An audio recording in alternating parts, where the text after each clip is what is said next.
Bienvenue, ne pas oublier qu'on est enregistré. Donc le cours de ce soir, c'est enregistré Mordechai, ça y est? Ouais, c'est lancé. Ouais. Donc le cours de ce soir est offert par la famille Zerbib, Refoua Shelema de Yosef Haïm Zerbib, Ben Fortuné, Refoua Shelema. Amen. Donc à toi Mordechai. Alors, bonsoir à tout le monde. Et excusez-moi du retard, c'est un problème technique, mais on y va, on va commencer. Alors ce soir on va voir le dernier cours de notre introduction. Je rappelle, on est le 5e cours et on va donc terminer les cours d'introduction au Melachot Shabbat. C'est-à-dire que Bezrat Hashem, dès la semaine prochaine, on va commencer l'étude des Melachot plus en détail, plus pratique, plus simple. Ça va être des cours déjà plus clairs, beaucoup plus simples et plus accessibles. Mais donc il nous reste un dernier cours, et ce dernier cours, c'est qu'on va voir aujourd'hui sur l'introduction au principe des Melachot de Shabbat. Alors juste avant de dire, je répète encore une fois pour ce cours, que toute l'idée qu'on fait des cours par Skype, c'est que ça soit un cours en direct. Ça veut dire qu'il y ait un échange de questions-réponses entre ce que j'enseigne et entre vous. C'est-à-dire, tout d'abord pour savoir est-ce que vous me suivez, est-ce que vous suivez bien ce que je suis en train de dire, est-ce que ça a bien été intégré, est-ce que ça a bien été compris. Mais surtout l'essentiel, c'est que ça soit des bonnes questions. C'est-à-dire que ce ne soit pas des questions hors sujet, que ce soit des questions qui sont directement liées avec ce que je dis, des questions pour bien être sûr que tout est compris, ou bien il y a peut-être quelqu'un qui a honte de poser les questions. Lorsque quelqu'un demande, alors grâce à sa question, on comprend ce qui a été dit. On résume, on comprend, on explique mieux. Donc il y a beaucoup d'intérêt, c'est ça en fait tout l'intérêt de faire des cours en direct. Donc je vous demande de participer intelligemment et directement à ce qu'on est en train d'étudier. Donc aujourd'hui, comme je vous ai dit, on va faire le dernier cours d'introduction. Et ce cours-là, il va être un peu complexe, mais je vais vous le simplifier. Je vais essayer de bien expliquer doucement. On peut pas, c'est inévitable, on ne peut pas sauter sur cette. Vous allez voir qu'on va dans la approche Shabbat, on va beaucoup utiliser. Mais, sauf si vous êtes bien concentré, ça va être simple. Vous allez voir. Alors, on va résumer d'abord brièvement le cours de la semaine dernière. Le cours de la semaine dernière, on a parlé, si vous vous rappelez, de 6 conditions. En fait, c'est un petit peu du cours de l'avant-dernier cours, et surtout le cours de la semaine dernière. On a parlé des conditions pour que quelqu'un transgresse et accomplit un interdit de la Torah, c'est-à-dire, en d'autres termes, Melacha, le jour du Shabbat. C'est-à-dire, pour qu'on dise que cette personne ait transgressé un interdit de la Torah, qu'on appellera, si vous vous rappelez, Chayav, d'accord, sous ses différentes formes, il faut un certain nombre de conditions réunies. Lorsque toutes les conditions sont réunies, on peut dire que cette personne a transgressé une interdiction de la Torah. Dès qu'il manque une des conditions, tout de suite on descend de niveau, et ça s'appelle plus Chayav, ça s'appelle Patour. Mais Patour aval assour. Ça veut dire que c'est quand même interdit par les Chachamim. Alors, je vous rappelle brièvement, on a vu 6 conditions. C'est-à-dire que 6 conditions réunies soient remplies, pour l'instant, oui, ce qu'on a vu, c'est un interdit de la Torah. Alors, je rappelle brièvement, première condition qu'on a vue, il faut que la Melacha ait un but, il faut que l'homme ait pensé au but lorsqu'il a fait la Melacha. Ça s'appelle en hébreu Melacha Shetzricha Legoufa. D'où je veux savoir quel but de chaque action. C'est l'action qu'on faisait pour la construction du Mishkan avec un but précis. Exemple, chaque condition elle a un exemple. Oui. L'exemple est quelqu'un qui creuse un trou, on va dire dans une surface qui est un chantier où on va construire. Donc il creuse un trou. Normalement un trou c'est pour faire des fondations, le but. Mais lui son but c'est d'utiliser la terre, c'est pas du tout de faire une fondation. Donc il fait un acte de Melacha. c'est bonnet, c'est la melacha de construire, mais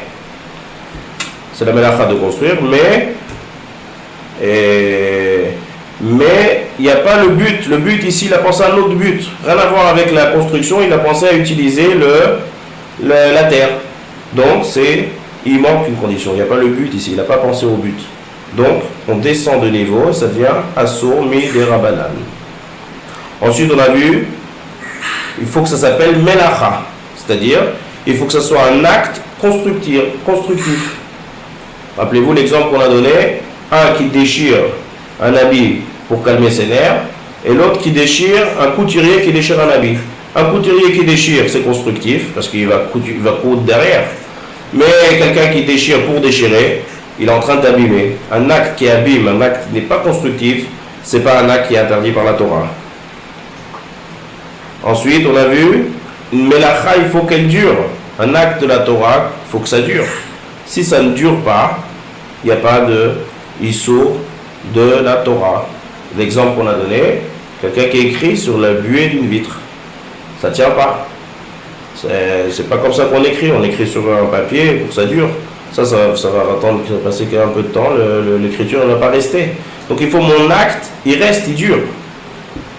Maintenant, je veux juste rajouter quelque chose par rapport à la semaine dernière, dans cette condition. Pas rajouter, en fait, mieux expliquer. La semaine dernière, je vous ai dit que si c'est la manière de faire une melacha, que tout le monde fait comme ça de cette manière, mais la personne elle a pensé de ne pas faire durer cette action. Alors là, on ne peut pas dire que c'est un acte qui ne dure pas. Alors ça, c'était un peu mal expliqué ou c'est pas clair. Je vais vous donner un exemple, vous allez tout de suite comprendre. Pardon? J'entends pas. J'entends des bruits de fond. Continue, bordel. D'accord, on continue. C'est vous, Rose, qui venez de vous connecter, Madame Amsalem? Ah, c'est moi, c'est Rose. Très bien. Je ne sais pas si c'est un truc de fond d'enfant, je ne sais pas si c'est là ou ailleurs. Ah, j'avais ma petite fille qui pleurait. Je l'avais ça. Ce que vous pouvez faire, c'est couper le son. On continue. Oui, bonne idée. Je suis déjà avec les écouteurs, alors je ne sais pas trop. Couper le son, c'est le petit micro que vous avez devant. Voilà.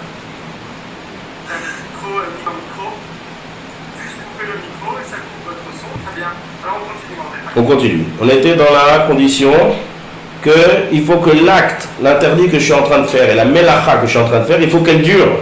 Une melacha qui ne dure pas, c'est pas une melacha. C'est pas un interdit de la Torah. Et on descend de niveau et c'est un interdit de Rabbanan. Exemple, quelqu'un qui écrit sur la buée d'une vitre, ça tient pas. Ça tient pas comme sur une feuille. Maintenant, il faut bien préciser que si jamais l'intention de la personne, elle est de ne pas faire durer l'acte, mais que l'ensemble des gens en général la font durer, alors là on ne va pas dire que je regarde la personne individuellement, je dis je ne l'ai pas fait durer. Non, là on dit que ton action elle est annulée devant la majeure partie des hommes. Explication, je vais expliquer tout de suite, vous allez comprendre.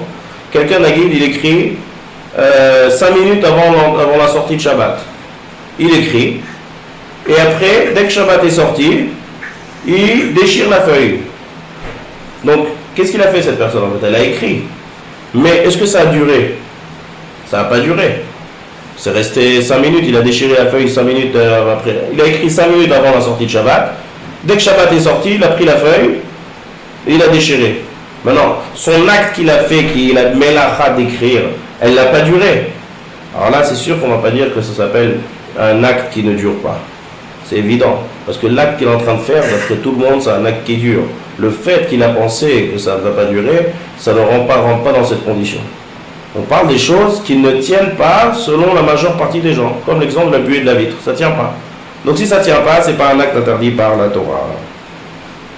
Ensuite, d'accord, donc ça c'est deuxième, troisième condition. Ensuite, quatrième et cinquième condition. Il faut que ça soit un acte qui n'est pas bizarre et qui est fait par une personne. Ça c'est la quatrième et la cinquième condition. Un acte qui est fait de manière, qui est fait par deux personnes ensemble, et on a bien précisé que chacun des deux peut la faire seul. On a dit par exemple porter d'un domaine privé à un domaine public, à un objet on va dire une chaise, que tout le monde peut porter la chaise seule, mais les deux ils décident de la porter ensemble, alors là c'est pas un acte interdit par la Torah. Parce que c'est pas comme ça qu'on fait un acte. Si tu peux la porter seule, pourquoi tu la portes avec quelqu'un? Donc c'est un acte bizarre. La Torah n'interdit pas des actes qui sortent du commun. Ou bien même mieux encore, une mélacha qui se fait avec deux personnes, moitié-moitié. Ça aussi on dit. Une mélacha, il faut la faire entière du début jusqu'à la fin. L'exemple qu'on a donné, quelqu'un qui prend du domaine privé et qui passe ça dans la main de quelqu'un qui se trouve dans le domaine public. Chacun fait la moitié de la mélacha. Alors là aussi, c'est pas bon. C'est-à-dire qu'il faut qu'il n'y ait qu'une seule personne qui peut faire la mélacha, qui l'a fait du début jusqu'à la fin. Dès qu'une mélacha se partage entre deux personnes, ou bien dans la manière de la faire, qu'on prend cette action et qu'on la partage en deux, ou bien même dans la totalité de l'action, que deux personnes qui peuvent la faire chacun séparément seul la font ensemble, alors là, c'est plus le lota'ase, mélacha, ça ne rentre pas dans l'acte de la Torah, et on descend de niveau et c'est assour, c'est pas interdit par les chachamim. Ensuite, on a vu un acte qui est fait de manière anormale. Ça aussi, la Torah n'a pas interdit. La Torah, quand tu dis ne fais pas de mélacha, c'est une action importante, qu'on fait ça de manière normale. Exemple, quelqu'un qui écrit avec la main gauche. Il y a tous les critères de la mélacha ici. Il prend un stylo, une feuille, il écrit. Il écrit de la main gauche, si c'est un droitier, bien sûr. Alors, le fait d'écrire avec la main gauche pour un droitier, c'est une mauvaise écriture. Donc, c'est pas une bonne mélacha, ça. Donc, c'est pas interdit par la Torah. Ça s'appelle shinouï. Faire un shinouï, faire quelque chose de anormal, une anomalie dans la mélacha. Une mélacha qui sort mal dans sa conséquence, on ne peut pas l'interdire par la Torah. Ça, c'est la 4e et 5e condition. Dernière condition qu'on a vue à la fin du shiur, c'est le gramma, c'est-à-dire causer. Ça, on a bien détaillé. Je vais en très bref. C'est le gramma, une action qui se fait, qui n'a rien à voir avec l'interdit de la Torah, mais qui va causer l'interdit de la Torah. C'est ça le mot gramma. Gramma, c'est causer. Ça va causer l'interdit de la Torah. Mais lorsque je fais ces choses-là, je ne suis pas du tout en train de commencer le processus de l'action interdite. Rappelez-vous l'exemple de la cruche que je mets en face du feu, quand il y a une perte de biens. Donc il y a la nappe, on va dire, elle commence à prendre feu, il n'y a pas de risque de vie. Donc on entoure la nappe de bouteilles d'eau. Donc lorsque je mets la bouteille d'eau, lorsque je suis en train de mettre, je ne suis pas en train d'éteindre du tout. Je fais une action qui va causer que ça va s'éteindre. Deuxième chose, lorsque je mets la bouteille d'eau, je ne suis pas en train de commencer le processus d'extinction. Ça va s'éteindre plus tard, dans les minutes à venir. Donc ça s'appelle une autre action qui va causer directement l'action interdite, mais l'action interdite n'a pas commencé. Ça s'appelle gramma. La Torah nous a dit lo ta'ase, tu ne fais pas directement de melacha. Dès que c'est indirect, alors là, comme on a bien expliqué, c'est-à-dire une action différente et que le processus n'a pas commencé, alors là c'est on descend de niveau et ça devient assour midirabanan. D'accord? Ça s'appelle en fait patour. C'est la dernière phrase, s'il te plaît, Mordechai, avec les coupures. La dernière phrase, j'ai dit que lorsque toutes ces conditions réunies sont accomplies, c'est toutes les conditions. 1, 2, 3, 4, 5, 6. C'est-à-dire en bref, je fais l'action. C'est-à-dire, je choisis dans la liste des 39, on va dire, ou dans les dérivés des 39. Je choisis une action. Cette action, je la fais avec le but qui a été fait dans le Mishkan. C'est une action qui va durer. C'est une action qui est constructive. C'est une action qui est normale, que je la fais seule et qui est directe. Ça, c'est en une phrase, toutes les 6 conditions. Lorsque les 6 conditions réunies, alors là, quelqu'un qui fait cette action, il est chayav minatora. S'il fait ça de manière volontaire, il est chayav karet. S'il fait ça de manière involontaire, ou il ne sait pas que c'est Shabbat, ou il ne sait pas que c'est interdit, il est chayav korban khatat. En tout cas, il a transgressé l'interdit de la Torah. Dès qu'il manque une des conditions, une des 6 conditions que je viens de citer, eh bien on descend de niveau et ça devient un issour des Rabbanan. D'accord? Ça devient un issour des Rabbanan. Maintenant, pardon? Yona, vous êtes connecté, c'est bon? Oui, je suis là, oui, merci. Très bien. Ok. Maintenant, je rappelle quelque chose que j'ai dit dans les cours d'avant, monsieur. Que ça peut me faire si c'est un issour des Rabanan ou si c'est un issour des Oraïta? Les deux, c'est interdit. Je n'ai pas le droit. Là, c'est quoi d'abord l'interdit d'Oraïta? L'interdit d'Oraïta, c'est la liste des 39 actions qui ont été faites à la construction du Mishkan, que la Torah nous a allusionné lorsqu'il nous a dit ne fais pas de Melacha. Ça, c'est les interdits de la Torah. Maintenant, dans un des cours, un des premiers cours, on a expliqué que les Chachamim, qui ont pour rôle de renforcer les interdits de la Torah, ont interdit toutes sortes d'actions le jour du Shabbat, avec toutes sortes d'explications pourquoi ils ont interdit. Donc il y a des exemples, on va dire par exemple, déplacer un stylo le jour du Shabbat, c'est Moukhtse. Ça ne rentre pas du tout dans les Melachot de Shabbat. C'est un interdit des Chachamim. Donc il y a toutes sortes d'interdits de Chachamim. Toutes sortes d'explications et toutes sortes de sortes, comme on l'a expliqué une fois je crois que dans le deuxième cours. Donc maintenant, ça c'est un interdit des Rabbanan. Maintenant il y a une deuxième sorte d'interdit des Rabbanan. Un acte de la Torah qui va manquer une des 6 conditions qu'on vient de citer.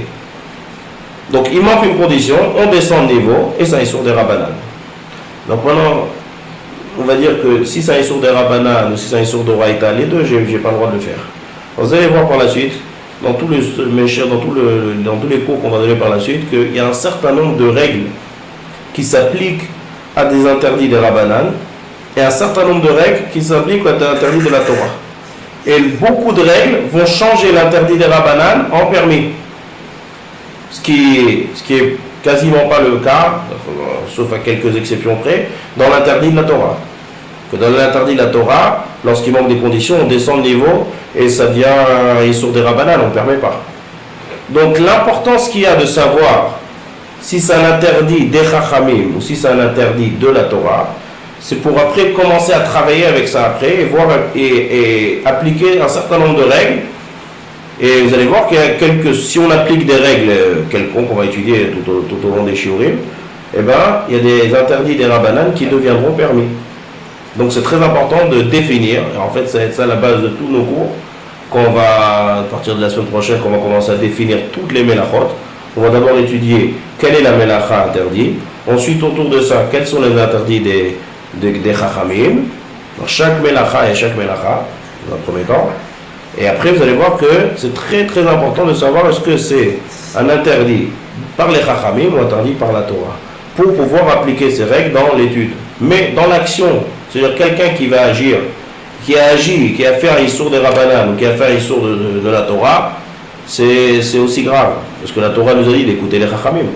Seulement, dans l'acte, on est bien d'accord qu'un écrit qui est interdit clairement par la Torah, même s'il n'est pas écrit noir sur blanc dans le Sefer Torah, mais il fait partie de la Torah chez Béalpé, qui est l'explication de la Torah, c'est un titre de Issour de la Torah.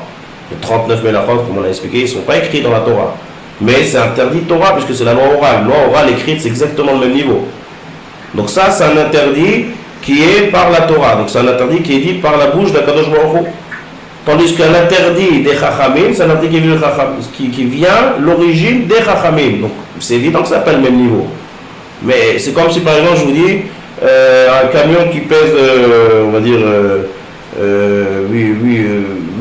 on va dire 800 000 tonnes et un autre camion qui pèse 600 000 tonnes. Enfin, pas un camion, on va dire un convoi.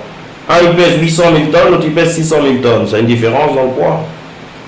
C'est pareil, quelqu'un qui transgresse un interdit des Chachamim, quelqu'un qui transgresse un interdit de la Torah, dans la gravité de l'acte de la personne qui a fait, dans la transgression, c'est pareil. On ne va pas faire de différence là-dessus. On ne peut pas dire, ah c'est les Chachamim, peut-être que moi je suis plus intelligent que les Chachamim. Chachamim en hébreu c'est Milachon Chacham. Chacham c'est intelligent. Donc on peut dire, moi peut-être je suis plus intelligent, et si eux ils interdisent ça, moi je pense qu'on ne doit pas interdire cette chose-là. Ça c'est grave.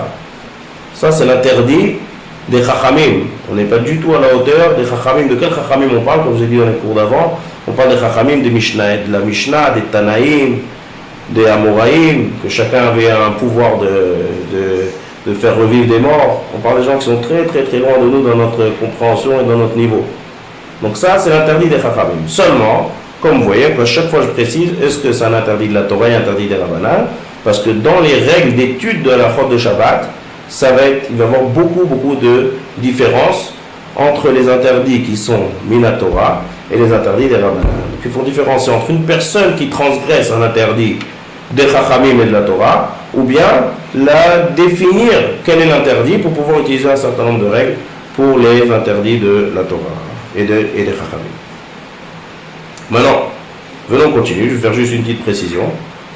Si maintenant j'ai un interdit des Chachamim, c'est-à-dire qu'il n'est pas du tout un interdit de la Torah, d'accord? Un interdit des Chachamim. Et cet interdit des Chachamim, puisque Chachamim, lorsqu'ils interdisent des choses, ça ressemble à la Torah, ils font ça à l'image de la Torah, donc il faudra aussi toutes les conditions qu'on a dit. Première condition, deuxième, troisième, quatrième, cinquième, sixième.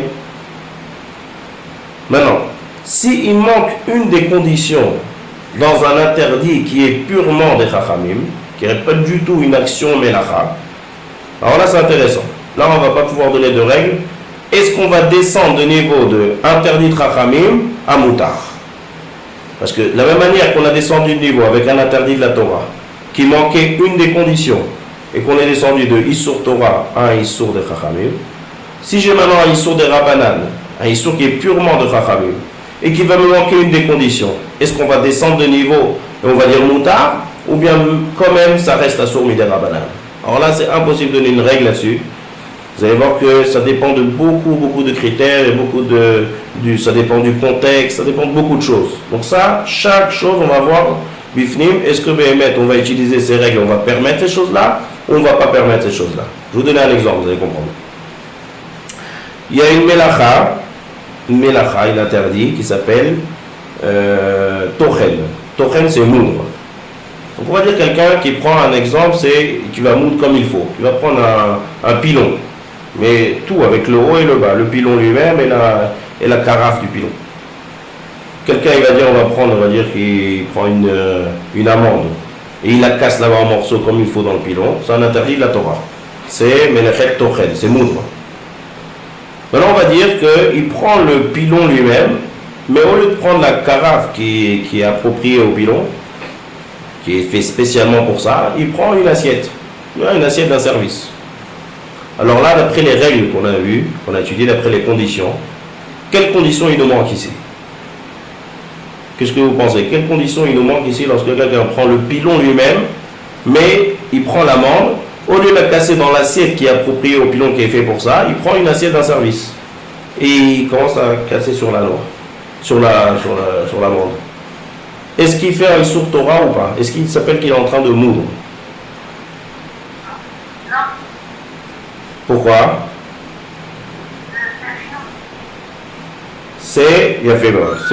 Il nous manque la condition qui est anormale. D'accord? C'est anormal, c'est pas comme ça qu'on moudre, on ne prend pas une assiette d'un service. Donc il est en train de faire quelque chose d'anormal. Donc la condition, je ne me rappelle plus si c'est la 4 ou la 5, d'accord? La 4e ou la 5e condition, qu'il faut que ça soit une action normale, elle n'a pas été accomplie, on descend de niveau, ça devient un interdit des Chachamim. Maintenant, on va dire que cette même personne, elle décide de prendre le manche d'un couteau, ou le manche, on va dire un couteau, le manche d'un couteau, ou le manche d'une fourchette, avec l'assiette de service, et elle commence la même action, elle commence à piler son amande. Et son amande, se casse en plusieurs morceaux. Alors là, qu'est-ce qui se passe ici? Il y avait déjà une première chose anormale, mais on fait une deuxième chose anormale. Pas seulement on change, l'action initiale, c'était avec le pilon et son assiette appropriée. Le pilon lui-même, son ensemble, c'est là, ça s'appelle le bien pilé. Mais là, j'ai fait deux changements. Donc, je descends de 2 niveaux. Il y a 2 chinouïm, il y a 2 choses anormales ici. Quelqu'un qui veut faire une poudre d'amande, il ne va pas prendre un couteau, il ne va pas prendre une assiette de service. Donc là, il y a 2 chinouïm. Même si la personne, elle arrive avec beaucoup de mal à piler cette amande, c'est moutard, ça devient permis. Parce que là, on a descendu de 2 niveaux. Donc ça, un exemple pour montrer que des fois, lorsque dans l'interdit des Rabbanan, qui nous manque eux aussi une condition, on va descendre du niveau, on va permettre. Mais ce n'est pas partout. Si par exemple on reprend l'exemple des cruches, que je vous ai dit tout à l'heure dans le gramma, venons réfléchir ici, qu'est-ce qui se passe? on a du feu. On veut éteindre le feu. Et donc, on cause, d'accord, je cause l'extinction en mettant des bouteilles d'eau autour. Donc là, éteindre le feu déjà, éteindre le feu, c'est un interdit des Chachamim. Ce n'est pas un interdit de la Torah. Croyez-moi sur parole, on va voir ça lorsqu'on va étudier la Melacha d'éteindre le feu. Je ne veux pas détailler ici les exemples. Rappelez-vous, les exemples que je donne, c'est juste pour qu'on comprenne, que ce soit pour essayer de comprendre. Et donc maintenant, je mets ces cruches d'eau là autour du feu. Le feu, il est là. Éteindre le feu, c'est un interdit des Chachamim. Donc maintenant, l'interdit des Chachamim qui est éteindre. Pardon? Non, éteindre un feu, c'est Chachamim. Pourquoi c'est Chachamim? J'ai dit qu'aujourd'hui, je n'explique pas pourquoi c'est Chachamim. Croyez-moi sur parole que c'est Chachamim. Pourquoi? Parce que bon, je vais vous dire, parce que vous vous demandez, au Mishkan, le but, rappelez-vous la première condition, qu'il faut qu'il y ait un but à mon interdit de la Torah. C'est vrai que éteindre, elle fait partie de la liste des 39. Mais au Mishkan, il y avait un but précis. On éteignait le feu pour utiliser les cendres. Mais lorsque quelqu'un éteint un feu, on est d'accord qu'il n'est pas du tout en train de penser à fabriquer des cendres ici. Il veut juste éteindre, il veut que le feu disparaisse. Donc, c'est Melacha, She'enat Tzricha Legoufa. C'est une action où il manque le but. Donc, on est déjà une action qui descend de niveau. Il manque la première condition. C'est une action qui est interdite par les Chachamim. Ça ne devient pas tour. D'accord? Maintenant, lorsque je fais Grama, c'est-à-dire je n'éteins pas directement, je cause que ça va s'éteindre. Donc c'est un interdit des Rabbanan qui manque une condition. Alors là, les Chachamim ont permis, ça devient moutard, mais pas dans tous les cas. Ils ont permis que s'il y a une perte d'argent. S'il n'y a pas une perte de biens, s'il n'y a pas une grande perte, les Chachamim n'ont pas permis. Donc vous voyez que descendre de niveau dans les conditions d'un interdit de la Torah, automatiquement, ça devient un interdit des Rabbanan. Mais descendre de niveau dans un interdit des Rabbanan, c'est pas automatique, ça dépend de beaucoup de critères. Donc on ne peut pas donner de règles là-dessus. Mais au moins le principe, vous avez compris. Toutes les conditions réunies, ça sera interdit. Si c'est un interdit de la Torah, ça sera interdit par la Torah. Si c'est un interdit des Rabbanan, ça sera interdit par les Rabbanan. Dès qu'il nous manque une des conditions, on descend de niveau. Descendre de niveau, ça veut dire interdit de la Torah, ça se transforme en interdit des Rabbanan. Mais l'interdit des Rabbanan, des fois ça va être permis, des fois ça va rester à sourd. Impossible d'expliquer pourquoi. Tout dépend de chaque cas selon de manière individuelle et du contexte et de encore beaucoup de choses comme on va étudier tout le long des chiots. Voilà. Est-ce que c'est compréhensible ce qu'on vient de dire? Est-ce que quelqu'un a des questions? C'est clair pour tout le monde? Oui, pour moi aussi. Bon. Alors on continue. Maintenant aujourd'hui on va commencer en fait le vrai chiot. J'espère qu'on a assez de temps. Voilà. On a 10 minutes, on va essayer d'expliquer de manière ça claire. Maintenant on va attaquer la 8e condition. Alors celle-là je l'ai laissée pour la fin parce qu'elle est assez détaillée. La 8e condition. Pareil, on revient aux interdits de la Torah. Un interdit de la Torah, pour qu'il s'accomplisse, il faut qu'il y ait une kavana. Kavana, ça veut dire qu'il faut qu'il y ait l'intention de faire cette melacha. Ça, c'est la 8e condition. C'est-à-dire, comment je traduis ça en condition, cette condition-là qui n'est pas remplie? Si quelqu'un fait un acte, d'accord, un acte interdit pendant Shabbat, mais il n'a pas eu du tout l'intention de le faire. Attention, ne pas confondre avec mitasek qu'on a vu il y a quelques cours. On parle de quelqu'un qui agit. Et c'est pas, vous rappelez mitasek, c'est quelqu'un qui s'appuie sur le mur, et en s'appuyant sur le mur, le bouton il s'allume. Il n'a pas du tout pensé à allumer. Là, on parle de quelqu'un qui va agir, mais il n'a pas l'intention de faire l'acte interdit. Donc là, et c'est très spécial, c'est aussi une raison que j'ai laissé ça pour la fin, ça passe d'un interdit de la Torah directement à Moutar. Alors bien sûr, il faut que j'explique. parce que c'est pas compréhensible ce que je viens de dire là. Mais je vais vous dire un exemple. En fait, c'est l'exemple de la Gemara. Un exemple très connu, et c'est ça, à chaque fois qu'on veut citer ce tnaï, là, cette condition, on cite cet exemple. Je vais vous donner l'exemple et vous allez beaucoup mieux comprendre. Ça s'appelle l'exemple du banc. C'est-à-dire, je vous donne un exemple. Quelqu'un est dans un champ, on va dire un champ où il doit semer. D'accord? Un champ qui est prêt à semer. Cette personne-là, on va dire qu'elle a un hangar au bout du jardin et il a eu beaucoup d'invités le Shabbat et il a besoin de prendre un banc qui se trouve du hangar jusqu'à chez lui à la maison. Entre son hangar et sa maison, il y a un champ qui est prêt à être cultivé. Toute terre fraîche, prêt à être semé, prêt à semer. Qu'est-ce qu'a fait cette personne? Elle décide d'amener le banc. Donc, elle est en train d'amener le banc du hangar, mais elle le traîne par terre, elle n'a pas la force de porter. Elle le tire par terre. Maintenant, en tirant sur le sol, il peut avoir un sillon. C'est pas sûr. C'est pas forcé. Je parle d'un cas que c'est un petit banc, et je parle d'un cas où la terre elle n'est pas tellement molle. C'est possible. D'accord? On va dire que c'est possible qu'il va avoir un sillon. On va dire qu'une personne tire, il y a deux personnes qui tirent, il y en a un qui va faire un sillon, il y en a un qui va pas faire un sillon. C'est pas sûr 100% que le sillon va être fait. Mais c'est tout à fait possible. Et il y a peut-être même aussi une grande chance qu'il y ait un sillon. Alors cette personne, est-ce que lorsqu'elle va transporter ce banc, elle a l'intention de faire un sillon? Elle n'a pas du tout l'intention. D'accord? Si elle veut semer, elle prend un tracteur. C'est pas comme ça qu'on fait. Donc elle n'a pas l'intention de faire un sillon. Elle a l'intention de déplacer le banc. Donc voilà la condition qu'on est en train de dire. On va dire que cette personne, elle a amené le banc chez lui à la maison. Et elle se retourne derrière, elle voit un sillon qui a été fait. Donc l'action a été faite. Seulement, il n'y a pas eu de kavana. Il n'y a pas eu de pensée. D'accord? Il n'y a pas eu de pensée. Il n'a pas été mis de kaven à cet acte interdit. Alors là, s'il manque cette condition, même si l'action a été faite, on passe de l'interdit ici de la Torah, a priori, qui est ici, on n'a pas dit ça. Quel interdit c'est ici? C'est semer. Ça fait partie de semer. Faire un sillon, c'est un des travaux qui va aider à semer. Donc même si on n'a pas mis la graine et qu'on... En fait, c'est pas semer, c'est, excusez-moi, c'est choresh, c'est labourer. Donc en faisant le sillon, on laboure.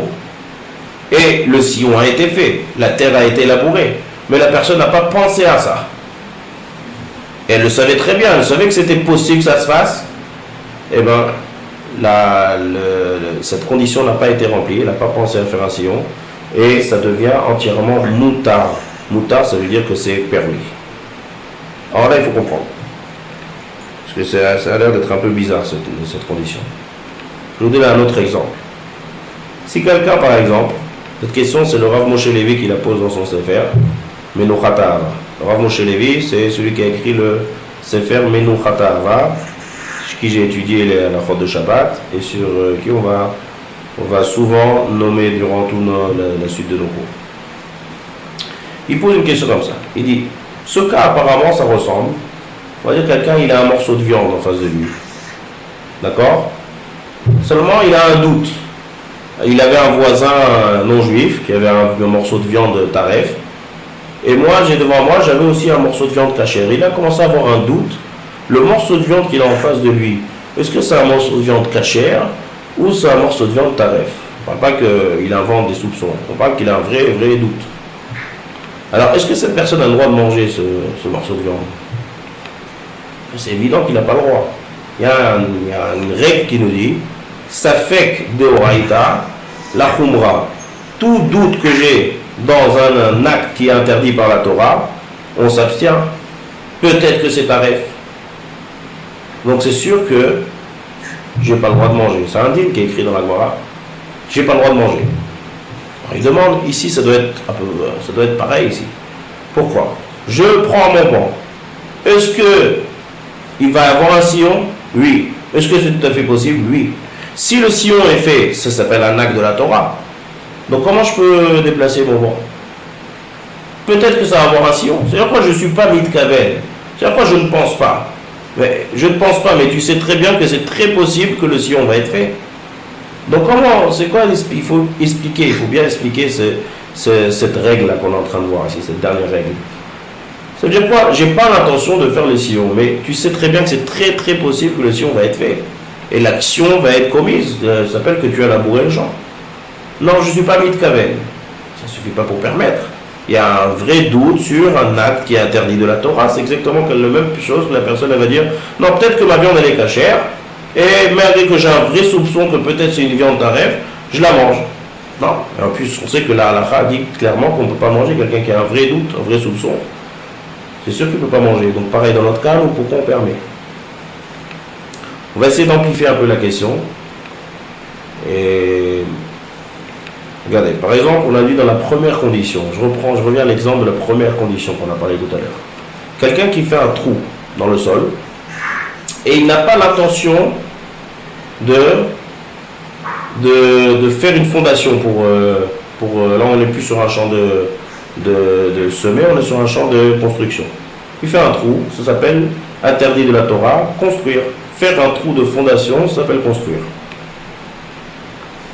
Et la personne a l'intention pas de construire. Et non mitkaven, il n'a pas l'intention à construire. Il a l'intention à utiliser la terre. Alors là aussi pareil, apparemment ça ressemble à ce qu'on est en train de dire. Et non mitkaven, je n'ai pas l'intention de faire le trou de la fondation. Pareil, la personne, je déplace mon banc, je n'ai pas l'intention de faire un sillon. Pourquoi? Là on a dit qu'on descend de niveau et ça devient interdit par les chachamim. Et dans notre cas, nous, dans le cas du banc, on dit que tu n'as pas eu l'intention, même si le sillon a été fait, c'est permis. C'est bizarre, pourquoi on ne compare pas ça à la première condition de Melacha avec un but, l'histoire du trou, où il n'a pas eu l'intention de faire le trou, il a juste pensé à autre chose, donc il n'a pas été mitkaven, il n'a pas eu la pensée à l'action interdite. Donc pourquoi on ne compare pas ça ici? Et on va dire qu'au moins ça sera interdit par les chachamim. Pourquoi ça devient moutar? C'est ça ici qui est intéressant. D'accord? Pourquoi dans notre cas, nous, quelqu'un qui prend un banc et qui, très fort probable qu'il fait un sillon, d'accord? Et que le sillon a été fait. Le sillon a été fait. Et on demande à cette personne, t'as fait un sillon? On dit non, moi j'ai pas du tout l'intention de faire un sillon, j'ai l'intention de déplacer le banc. Mais je sais très bien que c'est très possible.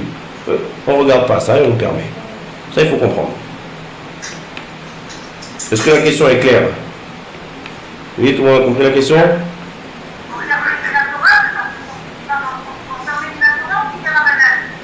Pardon? On permet, c'est permis. Ah non, on permet. Quand je dis permis, c'est permis. On a dit toujours dans les cours d'avant. Ah oui, permis, c'est permis. Quand je dis le mot permis, c'est-à-dire que c'est permis. Rappelez-vous. Oui, lorsqu'on n'est pas sûr que le sillon va faire, même si le sillon a été fait, d'accord, même si le sillon a été fait, on dit que cette personne n'a rien transgressé, ni un interdit de la Torah, ni un interdit des chachamim. C'est permis de le faire. Rappelez-vous que toutes les actions, on les sélectionne en trois parties, ou permis, ou interdit par les chachamim, ou interdit par la Torah. Donc ça, c'est une action permise, et ça, il faut comprendre. Pourquoi c'est permis? Quelle différence entre quelqu'un qui a un morceau de viande devant lui, qui a un doute? Peut-être que c'est un morceau de viande taref qu'on lui interdit de manger. Peut-être que c'est cachère, peut-être que c'est taref. Pareil ici, peut-être que si on va se faire, peut-être que si on va pas se faire. Comment on peut permettre? Alors l'explication de la chose, elle est comme ça. L'explication, elle est, c'est qu'ici, il s'agit de deux actes différents. C'est-à-dire, il y a deux actes. Il y a un acte, contrairement à tout ce qu'on a vu dans les cours d'avant. Tous les cours d'avant, on a dit qu'il y avait une seule action interdite. Seulement, il y a une condition qui n'a pas été remplie. Il n'y a pas une action permise qui s'est ajoutée à l'action interdite. Dans notre cas, nous, on a deux actions simultanées. Simultanées en même temps, oui. C'est-à-dire, j'ai une action qui est amplement permise. Prendre un banc d'un endroit et l'amener dans un autre endroit. Comme vous voyez, bien sûr, je ne suis pas dans un domaine public, je suis chez moi. Le champ, c'est chez moi, c'est privé. Donc l'action, elle est entièrement permise. Maintenant, le problème, c'est que quand je suis en train de faire cette action permise, il y a en même temps une action interdite qui se fait. C'est le sillon. Donc c'est très différent de ce qu'on a vu jusqu'à maintenant. Jusqu'à maintenant, on a dit que quelqu'un fait un interdit de la Torah, seulement il lui manque une condition. Mais là, il est en train de faire une action qui est complètement permise. Seulement, en même temps, il y a une action interdite qui se fait. Alors là, on va dire comme ça. Puisque toute l'intention de la personne, elle est dans l'action permise, et que l'action interdite n'est pas sûre et 100% qu'elle va être faite, c'est pas sûr. Alors même si elle se fait, on va considérer ça que l'action s'est faite d'elle-même. C'est pas moi qui l'a fait. Moi, j'ai fait une action permise. Ça, on peut le dire lorsque j'ai deux actions qui viennent ensemble, une action permise et interdite. Oh là là, c'est bien compliqué. C'est compliqué? Je reprends. Oui. Alors on reprend. C'est bien compliqué pour la personne, elle est chez elle. Oui. Alors, elle fait ce qu'elle veut, D'accord. à mon avis.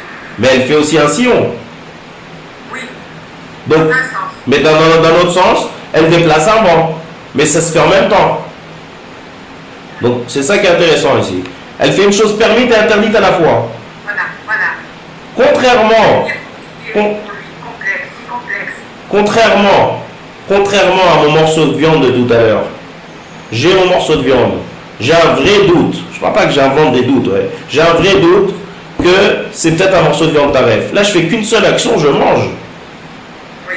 Donc si je mange et que j'ai un doute, est-ce que c'est cachère ou taref, alors je ne peux pas manger.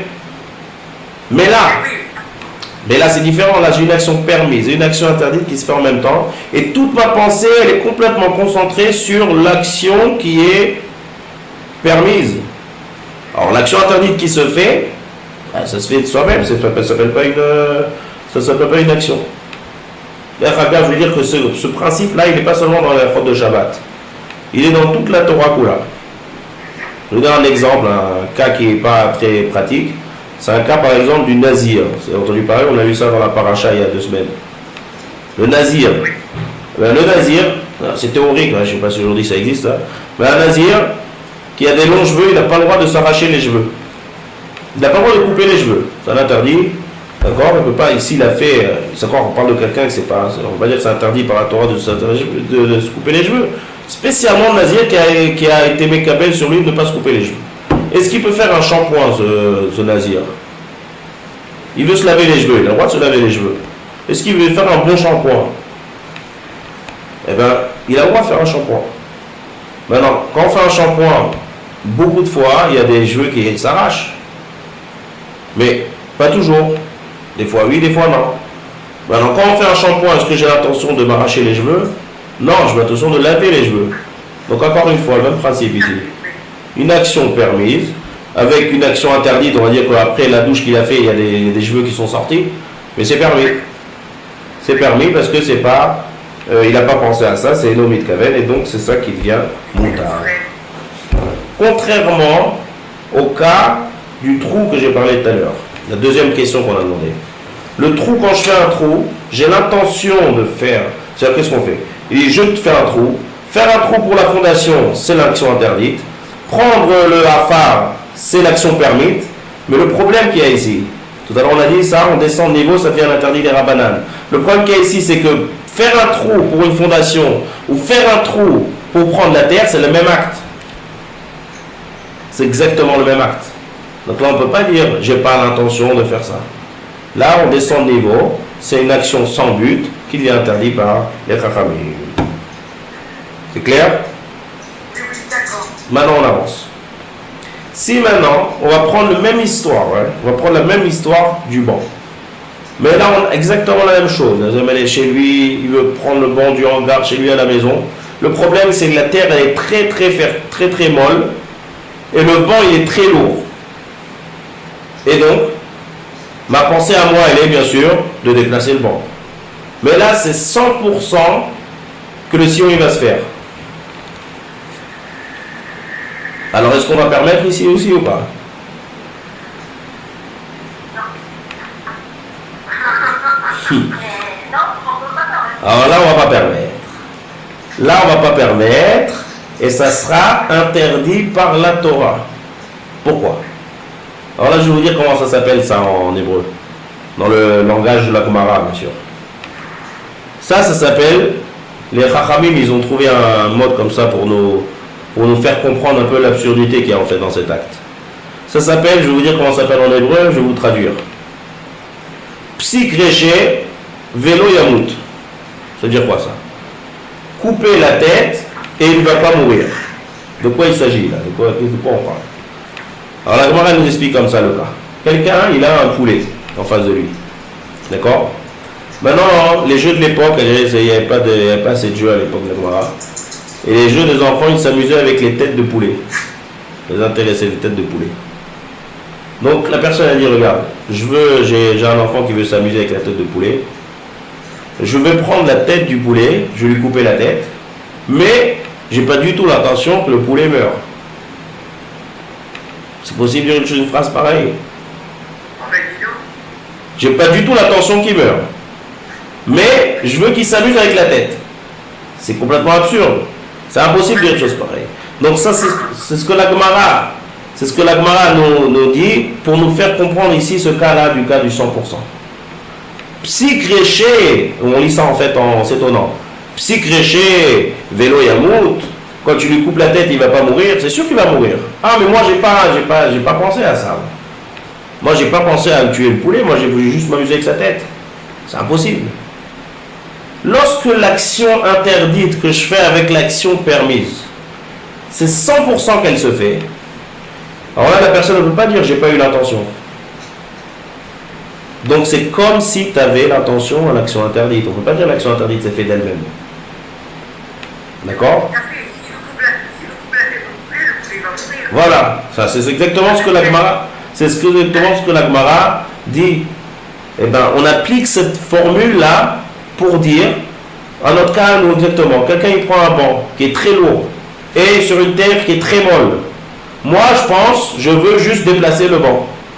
Mais 100% que l'essai il va se faire. Alors là, on peut pas permettre. C'est 100% qui va avoir un sillon.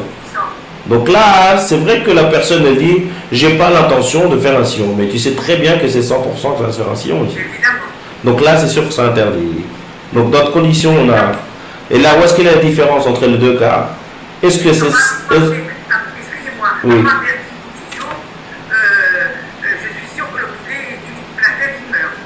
Ah oui, ça c'est sûr, c'est certain ça.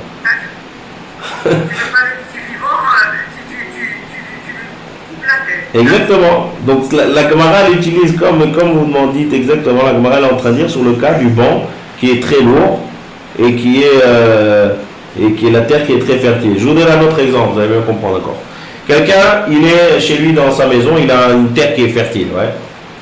Et il décide, ils ont fait un pique-nique chez lui à la maison, dans le jardin, et il décide de faire netila, donc il faut qu'il mange du pain, il faut qu'il fasse netila tedaïm. Donc il prend un keli avec de l'eau, d'accord, un seau d'eau, et il fait netila. Où est-ce qu'il fait netila? Sur la terre. Il y a des graines là-bas qui ont été plantées, on va dire. Alors, on est d'accord que la personne n'est pas en train d'arroser, parce que c'est pas comme ça qu'on arrose, on arrose avec un tuyau. Et la personne elle dit, moi je veux pas arroser, moi je veux faire netila. D'accord? Mais 100% que l'eau il va tomber sur l'endroit où il y a la terre fertile avec les graines. 100%. Donc c'est encore un autre exemple, pareil. Psikreché, vélo yamout, c'est 100% que ça passe. Quelle est la différence entre davar chez eno mitkaven, j'emploie les formules qui sont les formules de la Gemara. Davar chez eno mitkaven, c'est dire j'ai pas l'intention et qu'on permet. Et quelque chose qui n'est psikréché, qui est sûr que ça se fait et que ça sera interdit, malgré que j'ai pas eu l'intention, la différence elle est de quelques pourcentages. Si on va dire que c'est 90% que l'action interdite, on va dire même 90%, d'accord, 90% que l'action interdite va être faite, 10% que l'action interdite ne va pas être faite, et qu'en même temps je fais une action qui est permise, et ben c'est moutard. Pour que ça soit interdite, pour que l'action soit interdite, d'accord, pour que l'action soit interdite, il faut que ça soit du 100%. Le 100%, il va en fait transformer mon eno mitkaven en mitkaven. On ne peut pas dire ici que j'ai pas l'intention. Quand est-ce qu'on ne peut pas dire que j'ai pas l'intention? Dès que c'est 100% que l'action interdite se fait avec une action permise. Clair? Oui. Oui. La différence entre je Oui. Involontairement, je fais une phrase dans le sol. Là, c'est une table. Alors, une trace dans le salon. Chaque acte, il faut étudier, il faut voir. Vous me voyez là ou vous ne voyez pas? Parce que je vois qu'à chaque fois, il y a le... Ah bon. À chaque fois, ça disparaît Alors, je vais vous expliquer. L'action, il faut étudier chaque action. Chaque action, est-ce que c'est une action permise ou interdite? Prendre un banc et faire une trace dans un sol. En général, c'est du sol carrelé dans une maison. D'accord? Je pensais à un jardin, l'exemple que vous donniez tout à l'heure, avec le jardin, une sorte de conduit en gamme pour l'amener par la maison. En effet. Et on est obligé de traverser un jardin. Alors, si c'est un endroit où c'est de la terre qui est fertile, c'est une action, c'est une melacha. Melacha de choresh, de labourer la terre. Si c'est un endroit qui est carrelé ou cimenté, il n'y a aucun problème. Vous voyez l'action interdite ici? Ni je sème, ni je construis, rien, donc il n'y a aucun problème. Chaque cas, il faut l'analyser. Est-ce qu'on rentre dans la catégorie des 39 ou pas? Maintenant, on va un petit peu avancer, on va rajouter un dernier détail, avec ça on va terminer. Il n'y a aucune différence entre un Issour Torah et un Issour des Chachamim, bien sûr. C'est-à-dire, tout ce que je viens de dire avant avec le banc, d'accord, même si par exemple j'ai un interdit qui est entièrement fait par les Chachamim, et que je fais en même temps une action qui est permise, et qu'il y a une action interdite par les Chachamim, si c'est 100% que ça se fasse, ça sera interdit. Si c'est pas 100% que ça fasse, bien sûr, à plus forte raison que ça sera permis. Parce qu'on permet ça même dans un interdit de la Torah. Un exemple, il y a une mouche qui m'embête, on va dire. Et j'ai une genre de boîte comme ça. D'accord? J'ai une boîte avec un couvercle. Je vois que la mouche elle est rentrée dans la boîte. Donc qu'est-ce que je fais? Je ferme le couvercle de la boîte. D'accord? Maintenant, moi, lorsque j'ai fermé le couvercle de la boîte, c'était je voulais ranger mes objets dans la boîte et je ferme le couvercle de la boîte. C'est une action qui est complètement permise, le Shabbat, fermer une boîte. Mais il s'avère qu'il y a une mouche dedans. Et je suis bien content en même temps aussi qu'elle a été capturée. Alors, capturer une mouche, il y a dans les 39 interdits, il y a la melacha qui s'appelle tzad, capturer. Mais une mouche, c'est un interdit par les chachamim. Parce qu'on ne capture pas des mouches. Ouais. On ne va pas chasser des mouches. Donc c'est un interdit qui est les chachamim. Quelle condition n'a pas été remplie ici? C'est la condition d'un acte anormal. On ne chasse pas des mouches, on ne capture pas des mouches. Donc on descend de niveau, c'est un interdit par les chachamim. Maintenant je fais une autre action en même temps qui est permise, fermer le couvercle. Mais 100% quand je ferme le couvercle, la mouche elle est coincée. Donc ça on ne peut pas faire Shabbat. Pourquoi? Parce que l'action qui est interdite par les chachamim, qui est de capturer la mouche, elle va être faite 100%. Même si moi j'ai pas l'intention à ce moment même, je suis bien content, oui. Ça s'appelle Nichale. Je suis content que la mouche a été capturée, ça oui. Mais j'ai pas eu l'intention à ça. Moi j'ai eu l'intention de fermer mon couvercle. Donc je fais une action permise avec une action interdite par les chachamim, mais c'est 100% qu'elle va être faite. Et donc là, ça sera aussi assourd. Il n'y a aucune différence. Parce que ça s'appelle, dès que c'est du 100%, c'est comme si je fais l'action interdite directement. C'est ça ici la règle. Dès que c'est pas 100%, dès que c'est plus 100%, ça s'appelle que je suis concentré sur l'acte permis et l'acte interdit, ça ne me regarde pas. Dès que ça, donc c'est deux extrêmes.